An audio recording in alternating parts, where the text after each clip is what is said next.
அருளே உருவான அன்னை விஷ்ணு துர்க்கை திருக்கருணையாலே பெரும்பாலான பேர்கள் பார்த்திங்கன்னா சிவன் கோயிலுக்கு போனால் சிவபெருமானை நேராக போய் வணங்கக்கூடாது. நிறைய பேருக்கு தெரிய மாட்டுது. போனவொடனே கொடிமரத்தை பார்த்துட்டு நந்தியம்பெருமான்கிட்ட நான் போய் சுவாமியை பார்க்க போகிறேன்னு சொல்லிட்டு அனுமதி கேட்டுட்டு அதுக்கப்புறம் நேராக போய் துவார பாலகர்னு 2 பக்கமும் 2 பேர் நிற்பாங்க.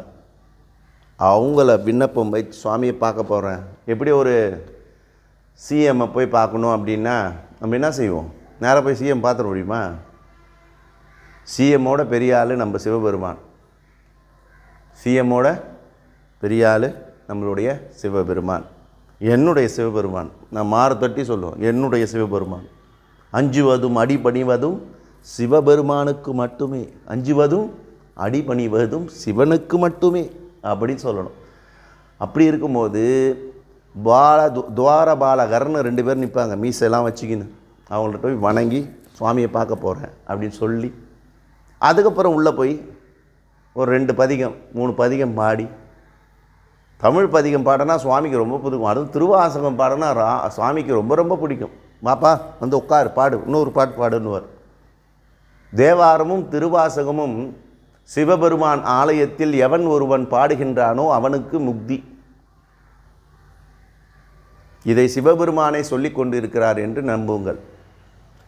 யார் ஒருவர் தேவாரமும் திருவாசகமும் கற்றுக்கொண்டு 12 திருமுறை பாடினா உத்தமம். 12 திருமுறை நீங்கள் போய் ஒரு சிவன் ஆலயத்தில் போய் நீங்கள் பாடுங்க. பழமையான சிவன் ஆலயத்தில் பாடினீங்கன்னா அந்த வேவ்ஸ் நீங்கள் பாடுறதோட ஒளி அளவு சத்தம் ஒவ்வொரு தூணிலும் துரும்பிலும் போய் சேரும். அப்போது உங்கள் துன்பமெல்லாம் தூள் துளா என்று உடையும். நான் சொல்கிறது நல்லா புரிஞ்சுக்கணும். இப்போ நிறைய பேர் வேணும்னா எல்லாம் எல்லாம் கிடைக்குதில்ல, இதிலே கிடைக்குதே. 12 திருமுறை கேளுங்க, அழகாக நான் ஒரு பாட்டு சுவாமிகிட்ட போய் பார்த்துங்க. மாணிக்கவாசகர் சொல்கிறார், வேண்டத்தக்கதை அறிவோய் நீ, வேண்டும் முழுதும் தருவோய் நீ, வேண்டும் அயன் மட்டு அறியாய் நீ, வேண்டி என்னை வணிகொண்டால், வேண்டி நீ யாதருள் செய்தால் யானும் அதுவே வேண்டில் அல்லால், வேண்டும் பரிசு உண்டனில் அதுவும் உண்டால் விருப்பம் அன்றேன்றார். இந்த மாதிரி ஒவ்வொரு பாடலும் 12 திருமுறை பாருங்கள். ஒளிவள விளக்கே உழப்பிலா வென்ற உணவு ருசூர் கடந்ததோர் உளவே, தெளிவள பளிங்கு திறமணி குண்டே, சித்தத்தில் தித்திக்கும் தேனே, அழிவள உள்ளத்து ஆனந்த களியே, அம்பல மாடுரங்காக வெளிவர தெய்வத்தின் கூத்துகந்தாயே, தொண்டனே விளம்புமாம் விளம்பே சேரமான் பெருமான். அப்போ ஒவ்வொரு பாட்டும் நீங்கள் உணர்வோட உள்ளத்தோடு கலர்ந்து சிவபெருமானிடம் பாடினால் உங்கள் துன்பமெல்லாம் தூள் தூளாக ஓடிவிடும். அதுவும் 4 பாடல் பட்ட தலமாக இருந்தால் இந்த தேவாரமும் திருவாசகம் பாடினீங்கன்னா 4 பிளெஸ்ஸிங் உங்களுக்கு கிடைக்கும்.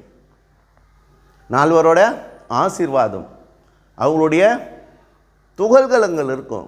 நான் சொல்லுவேன், அடிக்கடி சொல்லுவேன், மனிதன் இறந்த பிறகு நிலை மாறுவான். நிலை தான் மாறும். உலகத்தை விட்டு டப்புன்னு போட மாட்டாங்க. எந்த ஒரு பொருளும் உலகத்தை விட்டு போடுறாரு. இந்த ஸ்டிக்கே எரிச்சா என்ன ஆகும்? கறி ஆகிடும். கறி அப்படியே காணா போயிடுமா? காணா போகாது. அடுத்த நீளம் மண் ஆகிடும், மண்ணில் போய் சேர்ந்துடும். அப்போ ஒவ்வொரு ஸ்டேஜாக ஒவ்வொன்றா மாறும். அதனால் சிவன் கோயிலுக்கு போய் உக்காந்துட்டு வரக்கூடாதுன்னு சொல்லுவாங்க. ஏன் அப்படின்னு கேட்டிங்கன்னா, சிவபெருமான் தேவாரமும் திருவாசகமும் பாடிட்டு சுவாமி பாலதுவாரம் இருக்கிறவங்கள சிவ கண பூதம்னு வைப்பாங்க. அவங்கள கூட்டி இவங்களை போய் பத்திரமா வீட்டில் போய் விட்டுட்டு வாங்குவாங்க. அந்த பூத கணங்கள் அவங்க சாமி சொன்ன ஒரு வேலையை விட்டு சட்டாரம் செய்யும். சாமி சொல்கிற வேலையை சட்டம் செய்யும். நீ போய் சிவன் கோயில் உட்காந்துட்டீங்கன்னா அது உட்காந்து அது போய் அது வேலையை பார்க்க போயிடும். அதனால தான் நம்ம முன்னோர்கள் சொன்னார்கள், சிவன் கோயிலில் போய் அமர்ந்து விட்டு ஏஞ்சி வரக்கூடாது. ஆனால் பெருமா கோயிலில் போய் அமர்ந்து வரலாம். பெருமா கோயிலில் ஏன் அமர்ந்து வரணும்? பெருமா கோயிலில் போய் அமர்ந்தால் லக்ஷ்மி வருவா. லக்ஷ்மி பொறுமையாக இருப்பா. எப்பயுமே நம்ம வீட்டுக்கிட்ட வந்து லக்ஷ்மி வந்து விட்டுட்டு போவாள். சிவன் கோயிலில் மலை மேலே இருக்கிற சிவன் கோயிலில் சிவபூத கணங்கள் நம் கூட வரும், நம்ம வீட்டு வரைக்கும் வரும். எப்படி ஒரு பெரியவங்க வீட்டுக்கு போனால் டிரைவரை விட்டு கூட போய் பார்த்து இட்டுன்னு போய் விட்டுட்டு வாப்பா வீட்டில் சொல்கிறாங்க இல்லையா, அந்த போல் ஒவ்வொரு சிவனாலயத்துக்கும் செல்லும் பொழுது அமர்ந்து வர வேண்டாம். அது சொன்னதுக்கு காரணமாக தான். சிவனை வளர்ந்துட்டு 3 வளம் வந்து சுவாமி நான் கிளம்புறேன்னா சிவகணங்கள் வரும். அவங்க எடுத்துன்னு வந்து சேஃபாக எடுத்துன்னு வந்து நம்ம வீட்டில் வந்து விடுவாங்க.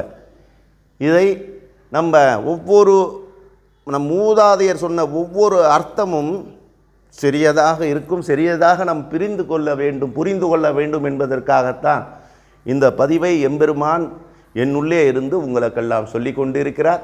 நீங்கள் எல்லாம் அனைவரும் ஆனந்தமாக இருங்கள். நல்லது நடக்கும், நல்லதே நடக்கும். திருச்சிட்டம்பலம், தில்லையம்பலம், சிவசிதம்பரம், அருணாச்சலம்.